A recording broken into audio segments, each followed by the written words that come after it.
त्या मायक्रोफोनमध्ये voice noise cancellation हा option नव्हता, त्याच्यामुळे आपण आता हा वायरलेस माईक मागवलाय. आता बघू त्यामध्ये आपल्याला काय काय मिळतं. फ्लिपकार्ट वरनं आपण मागवलाय तो. जवळ आहे कॅमेरामॅन.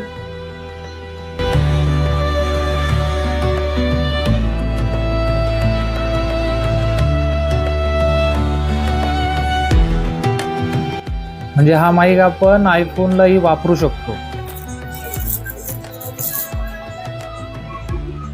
हा तो माईकचा बॉक्स. या बॉक्स मध्ये काय आहे, एक चार्जिंग कॉर्ड आहे या केसला चार्ज करण्यासाठी. बाकी हे युजर मॅन्युअल. याच्यातले हे 2 माईक आहे. हा एक माईक,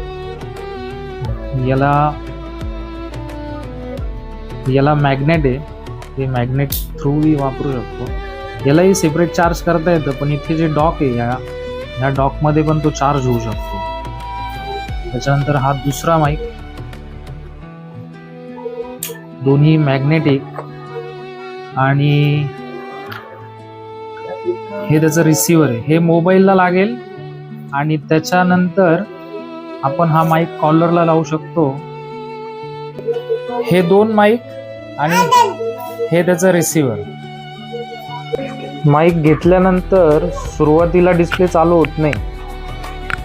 आपण डिस्प्ले चालू करण्यासाठी या पद्धतीने बॅटरी आपल्याला कळते माईक मध्ये किती बॅटरी आहे. बॅटरी समजण्यासाठी माईक त्याच्यात ठेवावा लागतो केसमध्ये. आता आपण एक काम करू, माझा जो हा लावलेला माईक आहे तो काढून मी आत्ता जो माईक आपण मागवलाय तो लावून एकदा टेस्ट घेऊन बघू. मग तुम्ही ठरवा की हा याचा आवाज चांगला होता की त्याचा आवाज चांगला होता. मंडळी नमस्कार. आता तुम्हाला आवाज येत असेल. मी हा माईक आत्ता मोबाईलमधनं काढलाय आणि आता आपण जो Q8 मागवला होता तो मी इथे लावलाय. तर तुम्हाला त्याचा आवाज कसा आहे तो लक्षात येतच असेल. जर तुम्हाला आवाज खरंच वेगवेगळा वाटला तर मला फरक नक्कीच कमेंटमध्ये सांगा.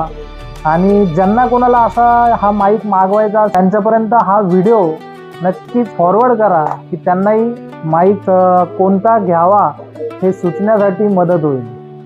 धन्यवाद.